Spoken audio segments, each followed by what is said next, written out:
Police के बहाने में तो कुछ ले ले तो कुछ ले ले ललका रुमाली कुछ ले ले ललका रुमाली सैया जात बड़ा पुलिस के बहाने बस पुलिस के बहाली कैंसिल हो गई बा। कैंसिल और मैं माननीय नीतीश जी से कहूंगा, तेजस्वी जी के जल्दी से पुलिस के बहाली निकालिए, न तो लड़का बर्बाद हो जियो ना। अभी अपना पर लवर के छोड़ के दौड़े के फेरे बड़ा सोन रोज ढेर लेट कीजिएगा तो लवर के फेरे पड़ रोज चलेंगे। हाँ रोज सेट कर जाएगा। एक घड़ी दौड़ो तो कैसे हवा ए हाँ ए नेहा जी गाइए। सैया जात बड़ा पुलिस के बहाली जात बड़ा पुलिस के बहाली राजा जात बड़ा पुलिस के बहाली कुछ ले ले तो कुछ ले ले ललका रुमाली कुछ ले ले ललका रुमाली ए धनिया जाते बानी पुलिस के नौकरिया धनिया जाते बानी पुलिस के नौकरिया सोच लिया कि होई कि ना होई हो जाए लेकिन सुना वापस निकलेगा बहाली। एक बात बताएं। हाँ बोलिए। अरे यार मिल भर हम जनुआ करे अर्जी हो आते हम चढ़ाती देवी मैया वर्दी हो ठीक बानो अच्छा अब अभी हम आप लोग को जाने नहीं देंगे बिना ना चाहिए ठीक है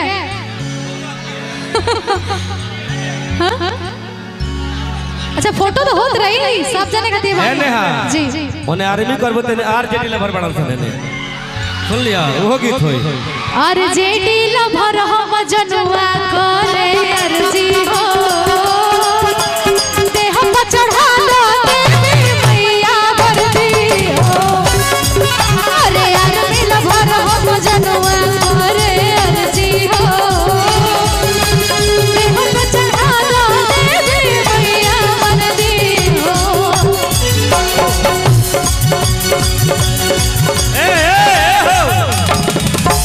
ए कही ऐसे खाता नहीं खाना नेहा जी तो कही ऐसे खाता नहीं खाना आई तो हटे लालू यादव के दीवाना दीवाना ए कही ऐसे खाता नहीं खाना तेजस्वी यादव के दीवाना दीवाना सुनिए ना अच्छा अच्छा मेरे वीडियो ले भाई कर रहे हैं कि यही गाना तो वायरल है उसका। अरे तो कही ऐसे खाता नहीं खाना एने हवा तुहरे है हम दीवाना कहीं हाँ कहा अरे भगवा बिरादरी को क्या बात है कहिए हम भी सुनिए ना क्या कह रहे हैं आप लोग हु कहले सो जाइए अरे भगवा बिरादरी को जलायो राना के लवर हमर हो जतवन सिगारा बिरादरी को जलायो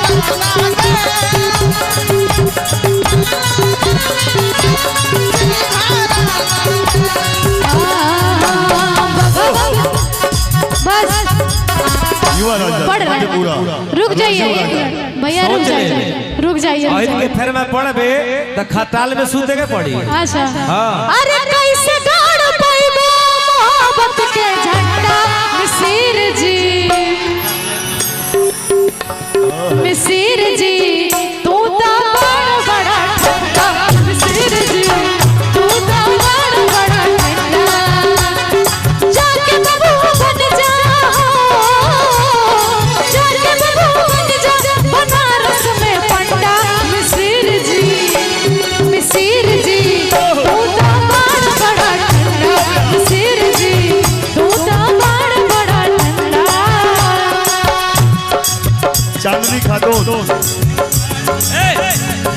गाड़ के दिखाई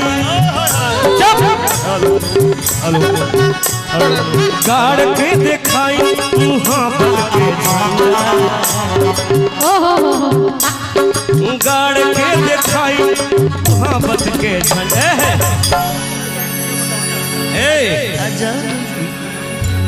गाड़ के दिखाई मुहाबत के झंडा डंडा तो हम जादू हई बुझी हो न हम के नाम जादू है बुझी है ना हम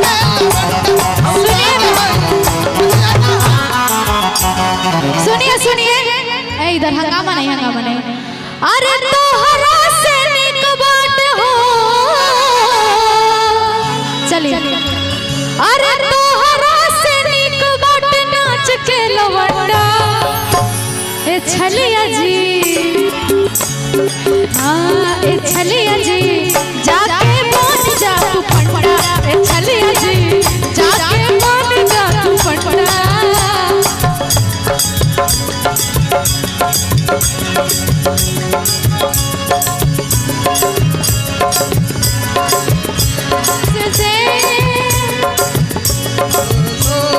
चेहरा तेरा गलियों से मुस्कान है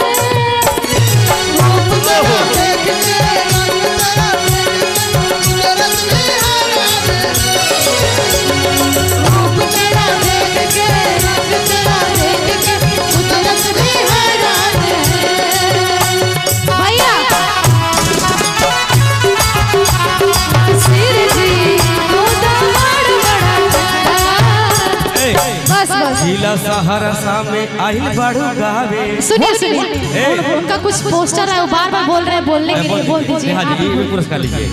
हमारे सुनिए ना अच्छा ये यहाँ का क्या लगते हैं यहाँ ये क्या है समंत भैया है ये हाँ और इनके अनमोल भैया इनके छोटे भाई तेज प्रताप जी के पिए हैं अच्छा अच्छा और वही भेजे हैं हम लोग को यहाँ पर अच्छा अच्छा चलिए जयंत भैया हम लोग को भेजे हैं हाँ हाँ मुझे एक बार ये बोल लेने दीजिए बोल दीजिए अनमोल ये क्या लिखे हैं मुखिया जी है अनमोल यादव मुखिया जी अनमोल यादव डीलर साहब अनमोल यादव डीलर साहब जी की तरफ ढेर सारा पुरस्कार है एक व्यक्ति का सूचना चांदनी खातून 10 साल और रशीद 9 साल पैसा डालू है ना और पिता मोहम्मद राहुल जिस भाई को बच्चे मिले कृपया उसके या पंडाल या स्टेज उसके गांव तक पहुंचा दे। एक बार और सुनिए चांदनी खातून 10 साल राशिद 9 साल पिता मोहम्मद राहुल युवा राजद मध्यपुरा राजीव राजा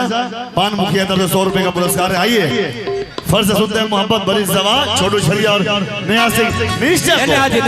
मेरा सुनिए जी। तोरे किरिए ए राजा कहियो नहीं सुनिए हवा कहियो माहुर खाके मार जाई घाटाले में तो हम सुनिए ए राजा कहियो माहुर खाके मार जाई सुनिए भैया रुकिए ना रुकिए गावल ना छोड़बो तो कुछ कर जाई अच्छा नहीं गाना तो अरे आप नहीं तोरे किरिए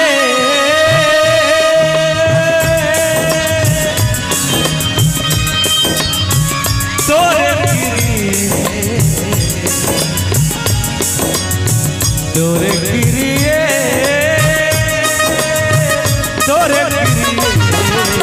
दे हमा कहियो माहुर आगे मार जाए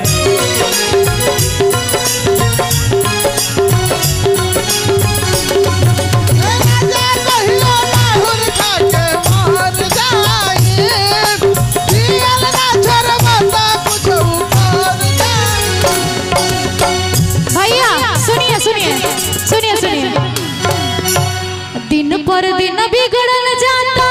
रूपवा के दासा छोड़बो की ना दिन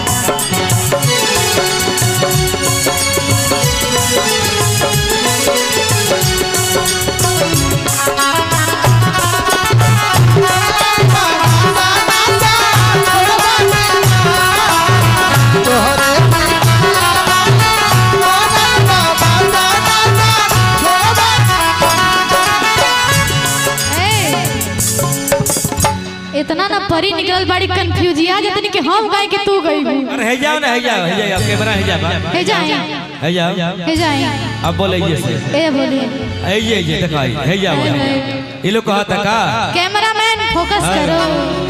है ना। अरे तो खचा खचा फोटो खींचता रे हो आ तोहर के देखता रे हो सुना अरे जाना है आय हाजिया अरे जाना है मिलवा के पीछे बोलम कोई फोटो न खींचे बस बस अरे तुलसी इधर आओ खड़े रही हो तू हमारा पीछे बोलम कोई फोटो न खींचे खींचवैया तो आँखी के सामने तान के खींच लेता ना है कि नहीं। कैमरा ना हो ना कैमरा पहले ही लगल भाई जाओ का कैमरा वाले भैया नहीं छोड़िएगा हम लोग। इसके लिए इधर आओ इधर यहाँ से आगे नहीं बढ़ना है तुमको हाँ यहाँ से आगे नहीं हाँ, बढ़ना यहीं से, जाओ। यहीं से लक्ष्मण कहाँ जाना है अरे जाना है यूट्यूबर के पीछे अन्य हवा के फोटो कोई ना काहे नहीं खींचेंगे खींचिए हाँ खींचा खींचिए हाय खींचा खींच खींच खींच खींच ले खींच लो बैक मारे ले कबो फरंट मारे ले एक मारे ले कबो करंट मारे ले बैक मारे ले कबो फरंट मारे ले आई चार को बहन के लेकर बर्बाद बनाता है बहन लोग हर पटावे में बिजी वाड़ी लोग हैं इधर लड़का अरे छपा तोर कौनो बहन बैक मार दियो सोन सुनिए ना सुनिए रुको, एक मिनट कुछ प्लीज। हाँ हाँ तोर कौनो बहन बैक मार दियो सोन मार दे बस हम जैसे मार दे सोन हम मारते देख लो कैसे अरे तो बैक मारे ले अरे तोरा के हम सीख रुक जो आज तीन नंबर कौन रुक जो छोड़ दे मार के दिखाओ सोन कौन कौन मारबो सोन दे मरवा लो सो मरवाओ सोन बैक मरवाओ सोन के मरवाई कौन मरवाई है कोई ना मरवा चारों के मरवाई बोल अपना दीदी से बहन से बैक वाला ठीक है क्या बात है ए आइए बड़ी अच्छी बात है ब्यूटी मेहता बहुत ही अच्छी कलाकार उनके भाई क्या बात है आइए भाई का पुरस्कार है मेरे भी भाई है ये एक पुरस्कार आया है क्या आया है? अनमोल यादव डीलर साहब जी की तरफ से 501 रुपए का पुरस्कार भैया हाँ बड़ी याद आवा तो जल्दी याद आवत है भाभी खोज लो जल्दी भौजी नहीं खी मिलल देख देख दूधू ब्यूटी मेहता की भाभी भी नहीं है तो ये चाह रहे हैं कि मेरी भाभी आ जाएगी तो ब्यूटी को थोड़ा कष्ट कम हो हाँ। यही ना और ब्यूटी के भाई है अब पुरस्कार दिए हैं एक बार जोरदार ताली बजाइए भैया भैया छोटू भैया दी गई नहीं है भैया के साली प्यार के अपना रेट मांगे ली भैया के साली प्यार के अपना रेट